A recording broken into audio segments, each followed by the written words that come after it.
as I said, I'm Richard Kelly. I'm very honored and privileged, humbled to be in front of you this afternoon. This is a big experiment for us.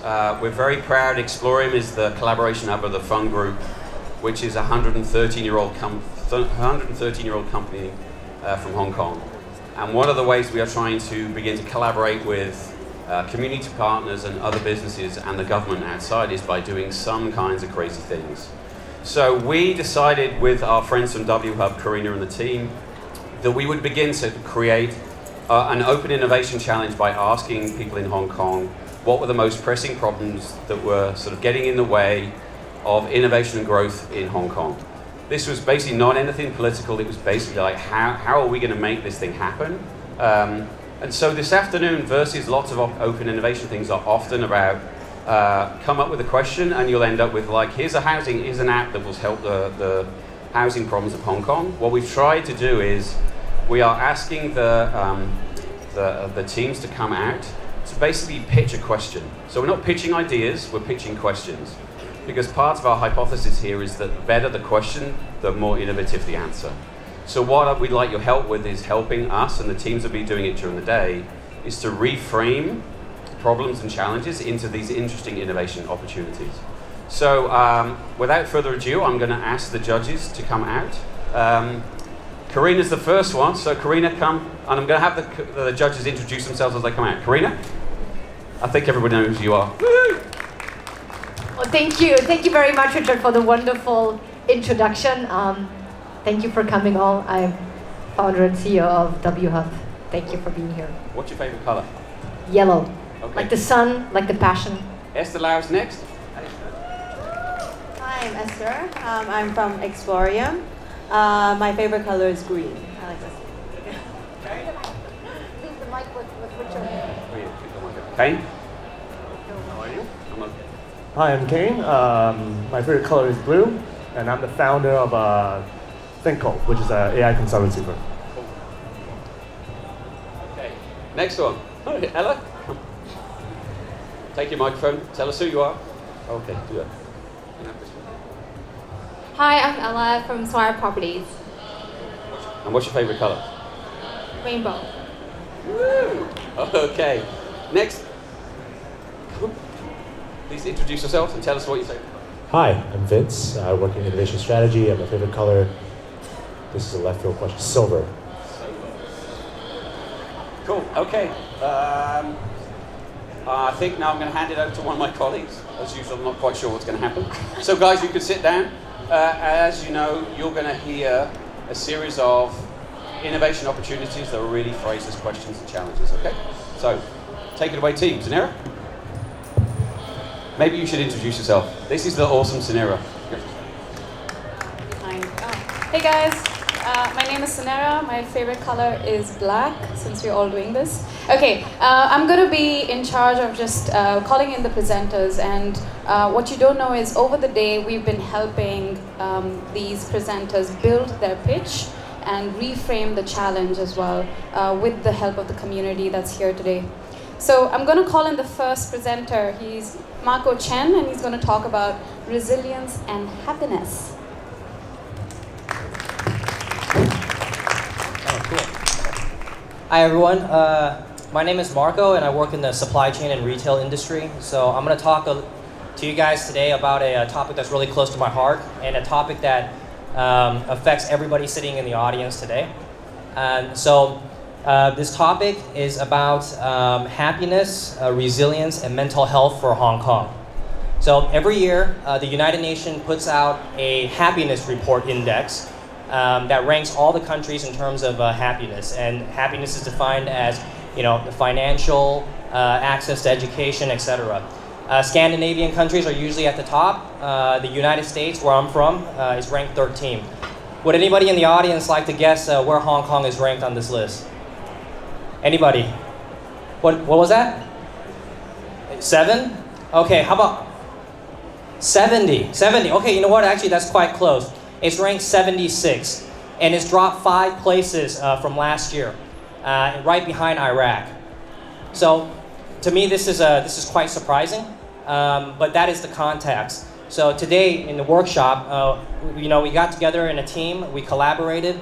There was facilitators from the innovation hub called the Explorium Hong Kong. We had people from the audience, professionals, students, and we worked at trying to scope out this problem statement. And so, what we find is that elderly in the Hong Kong society is lacking proper support. Students fearing judgments about admitting or talking about mental health issues. We don't even have to talk about universities. There's children that are competing to get into preschool. There's pressures in all walks of life, high financial pressures in Hong Kong, pressures of putting down a first down payment for the mortgage, letting alone paying the mortgage on a monthly basis.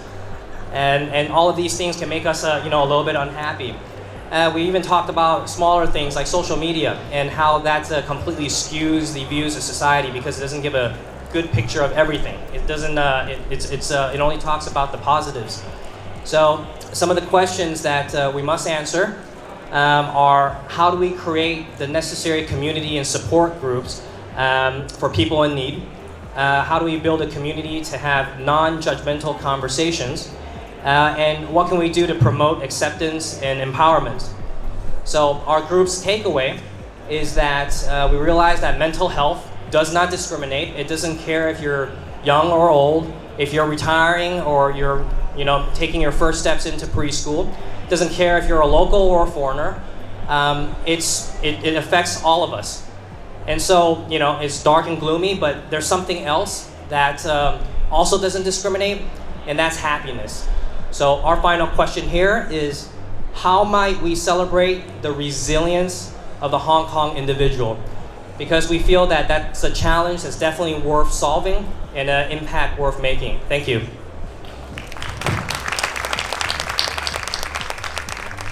Okay, something for us to think about. It's okay to not be okay and think about. Okay, we have the second challenge. It's Just 1 second, actually, before we introduce the second challenge. Sorry, just gonna have my organizer hat on for a second. I've got informed that all investors in the room that are interested in the business matchmaking with startups, it's taking place in the workshop A. So that's just for the investors. Sorry, we'll go ahead with the second challenge. No worries. Okay, second challenge is Our Spaces by Mikkel Hansen.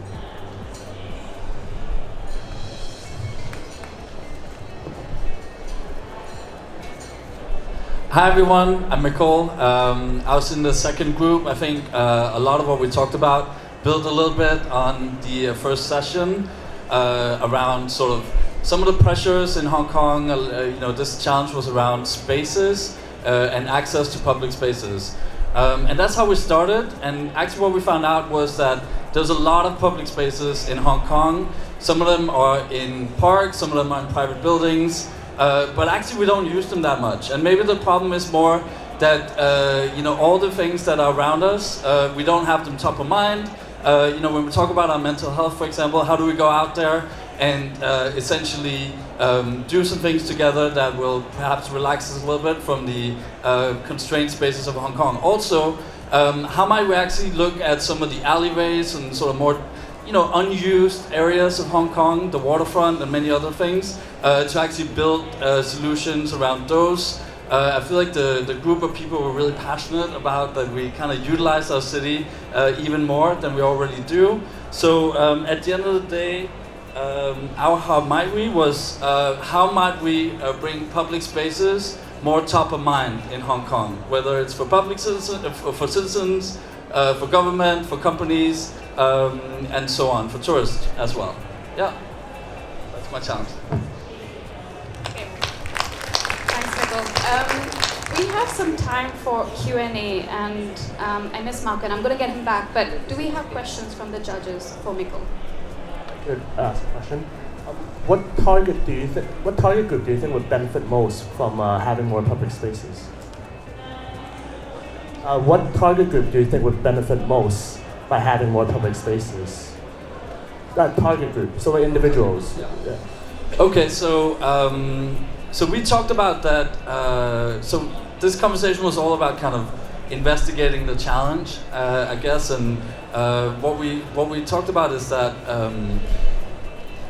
a lot of the space in Hong Kong is accessible, but it's not really set up necessarily for the right usages. Like we have some public parks where if you want to take a nap or you want to take a rest, for certain reasons it can be hard to do so. I previously lived in Paris, where people use the parks to really kind of chill every weekend and come meet, have a picnic and things like that. So I think it's really kind of for everyone in many ways. It's just maybe a matter of like how do we engage and how do we kind of how do we know about how to use a park in a way almost. We talked about that, if you're into hiking, you kind of know how to do that and you have a community of people. If you're into going to the beach, you know about how to do that. But those are kind of based on certain interests, not just relaxing together, maybe in many ways. Yeah. Maybe not really a question, but more of a comment. So I think the helper community is really missed out in this this challenge context. Like they are the ones who use public spaces the most in Hong Kong, and it's more like maybe we can look for more hidden public spaces, not only the parks. They are well used in Hong Kong already. So just. Yeah, so actually that was the offset to our statement. How might we make it more top of mind? Because actually what we discussed is it seems like there's only one group of people really utilizing the parks, and that's every Sunday, sort of Sunday afternoon. But so many other, those parks could be used every day. It shouldn't just be helpers that use the parks in Hong Kong. So when you find the questions actually all about how do you educate and create awareness around the spaces rather than refurbishing the spaces. The space is okay, it's just so people know how to leverage the space in the state it is. Yeah, it's two things. It's one thing is sort of knowing where it is, but another thing is knowing how to use it. You have a plot of grass. How do you sit down and have a good time? I mean, there's so many opportunities we felt around that whole area and how you can create activities and apps and startups and education and many other things around that. So yeah, I think there's a lot of opportunity here. Thank you. I'm just going to ask, do we have time for audience questions? Okay, no time. Sorry, guys. Next one. Okay, let's bring out the next challenge. It is Future of Youth Skills, and it's being presented by Cassandra. Hello, everyone. Good afternoon. Judges and ladies and gentlemen. Hope you're all well this afternoon. I only decided to come to this conference yesterday, and here I'm on stage. Future of youth skills, a topic very near and dear to my heart. I have two 15-year-old teenagers at school here in Hong Kong. Hard to believe, I know. Trust me, I was legal when I had them. One thing we identified when the team and I collaborated this morning, it's a very broad topic, to be sure. So we narrowed it down to three key issues that we'd like to present. The first is lack of females in the STEM industry. The awareness is there, definitely. The challenge we identified is the lack of educators, experienced educators across this industry in Hong Kong. Or in the words of my son, who will probably kill me if he knows I said this, he says, "Mom, they don't make it fun to learn STEM in school."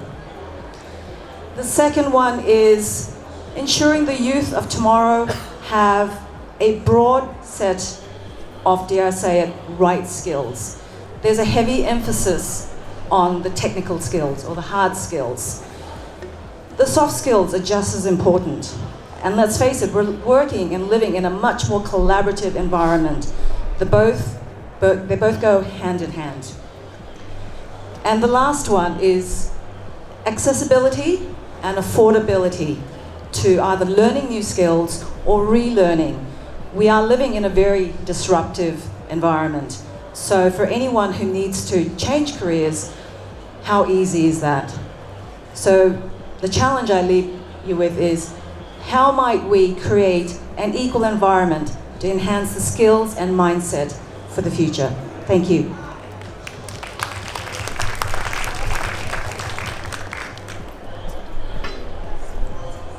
Cassandra. I'm going to ask Just you to one stay on question, stage. actually. Yes, just one question. Is it female focused or not?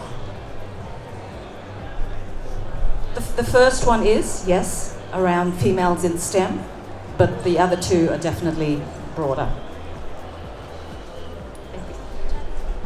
I have a question.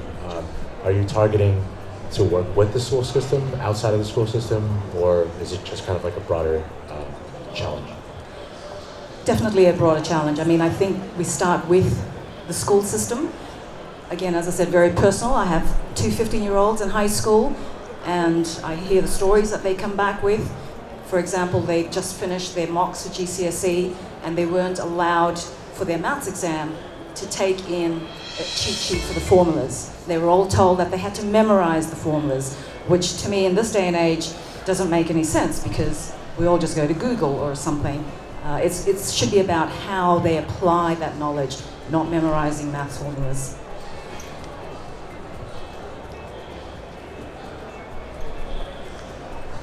It's sad that we have to share one mic. I'm just going to ask you to stay here. Do we have time for audience questions? Okay, so audience, do you guys have any questions for Cassandra?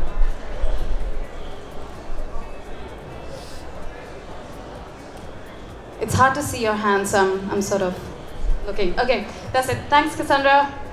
Okay, let's bring in the fourth challenge. It is Sustainable Living by Soleil. Hi, thank you. Good afternoon. So the challenge around our unsustainable lifestyles, that's how it was framed. So with the group we started talking about the obvious food waste, air pollution, recycling, single-use plastic, all the topics that we know make up for an unsustainable way of living. And two insights came from the group. The first one was behavioral change, so human behavioral change is needed. And it's hard to make it happen. We live in a fast-paced city where convenience is are one of the key drivers for our decisions. So we need to penetrate that inertia of day-to-day living so that we can stop and think for a minute and make a change. The second thing that came up was there's a lot of human creativity and a lot of solutions already in place that can make for our living more sustainable. There's products, there's services, but they're not quite as accessible to us on a day-to-day basis. So we've reframed the problem, and now we are talking more about how can we make those creative solutions much more accessible to us on a day-to-day basis, and how can we continuously work on raising our awareness so that we actually see the need to change our behaviors.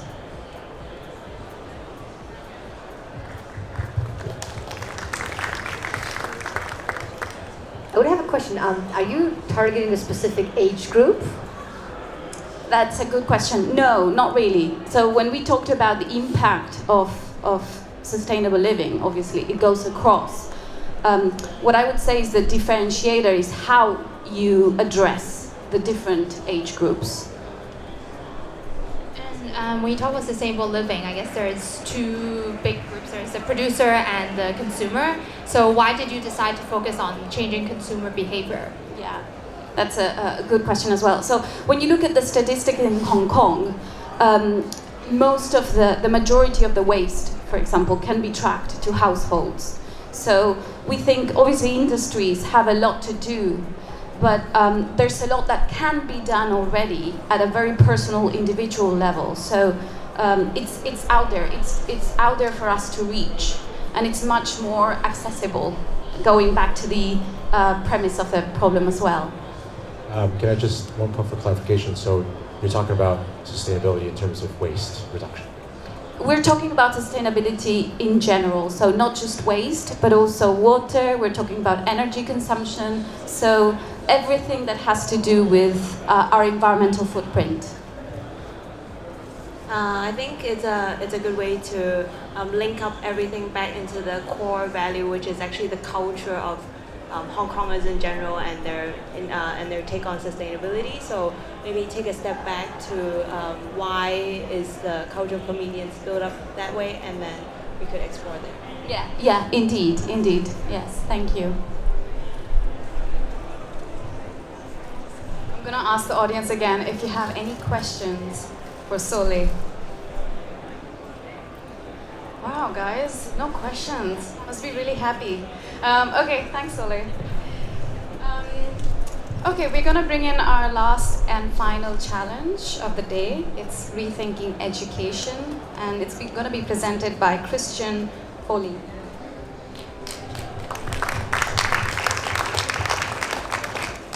Hi everyone. So today the final topic we focused on was education, which is a very sexy area and something close to my heart because I'm currently going through a lot of upskilling. But I promise to only use the term lifelong learning once. I'll try to not use that buzzword too many times. So when rethinking education, we summarize this into 3 key problem areas. So firstly, how do we measure results?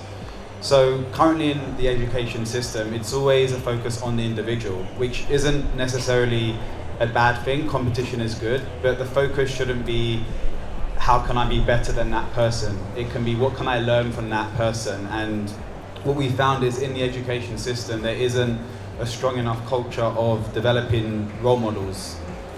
Also within measuring results is the concept of don't cheat.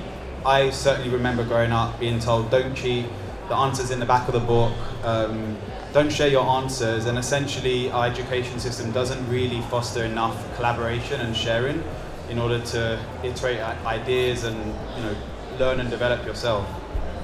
And finally in this section is the teaching system and current incentives. So it's very results driven, and a lot of people focus on this from the student's perspective, but actually teachers are very results driven as well. So their incentives and their own reviews are usually driven by the number of A stars their students get, and that culture really needs to change in order to rethink education. Secondly, we have what we actually learn. So we need to think of education beyond the technical and focus on building life skills, EQ, allowing people to understand they have access to support services if they are struggling with certain areas. And finally, this is why I mentioned lifelong learning, is you can't just have a degree or a master's these days. You really need to focus on constantly upskilling yourself. It doesn't have to be a master's course, it can be an online program. It can even be having conversations with people that you're interested in. And finally, which I find an interesting area, is how we connect. So very early on, we're grouped by our academic ability, not necessarily by personality types or learning styles, and I think that's something that needs to change if we're really going to modernize education. And that also helps with diversity of thought. And finally, we need more open alumni networks. So not just on a school-based system, but grouping people together of similar thought and values, and that will really help modernize the education system. So from these 3 key problems, our how might we statement is, how are we going to future-proof the education system for teachers, students, and parents? Thank you.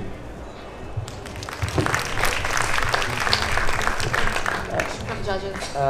Do you think there's a difference for your problems between, let's say, university students compared to high schoolers and also primary school kids? Yeah, I definitely think in this day and age the pressure is more on primary and secondary school students. But I think when we think of education, we usually think of that level, but we shouldn't frame it in primary, secondary, and university. We should think of education as a constant thing. And I think once we break down those barriers, it will actually help make things a lot more fluid and hopefully reduce the pressure.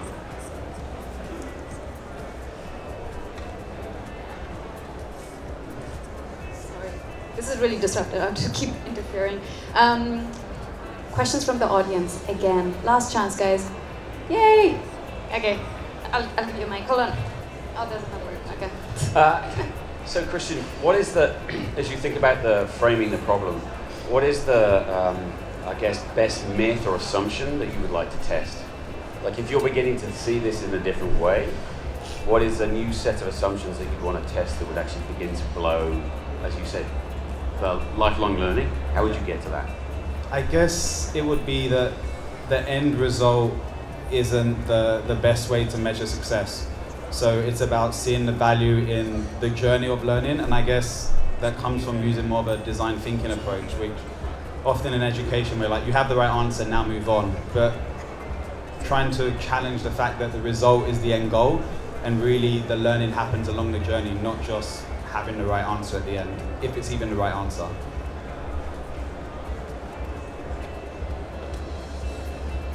Any other questions? Okay, he's coming to you. He is.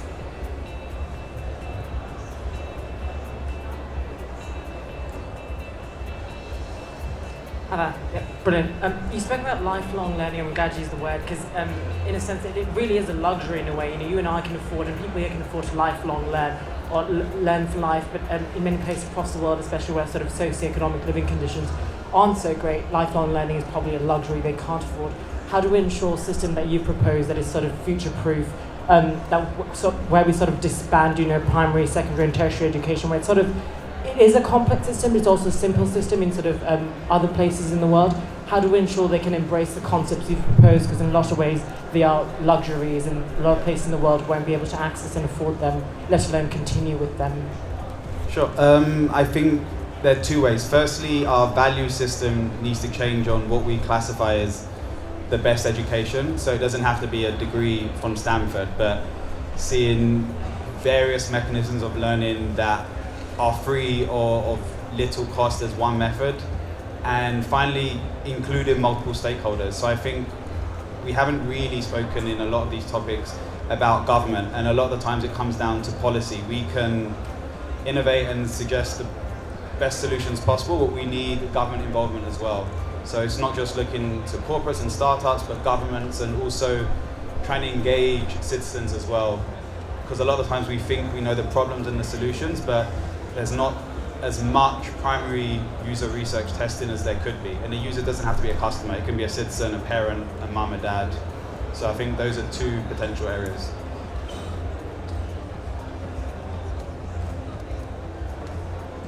I should just stand next to you. Okay, any other questions? I had actually one question. I mean, how Hong Kong specific is it, or do you think it has a Hong Kong specific element to it? I think especially the element on results driven and competition is very Hong Kong specific. I mean, I'm from London, which is quite competitive, but compared to Hong Kong, I've never seen such a intense culture where the parents are really involved as well. So I think a lot of the topics are global, but when we look at Hong Kong, I think the key focus should be on our value system. And again, it comes back to the results isn't just having an A star. That doesn't create sustainability, doesn't link into the other topics. It doesn't mean we're happier either, but it's about trying to hold value on other areas of learning, not just the final grade. So pretty Hong Kong specific. Okay, thank you, Christian. Can we have a hand of applause? Okay, that brings us to the end of the 5 challenges. Judges have 3 minutes. Okay, it's the future of youth skills, and it had 22 votes against the lowest, which was 2 votes. So yeah, future of youth skills. So congratulations.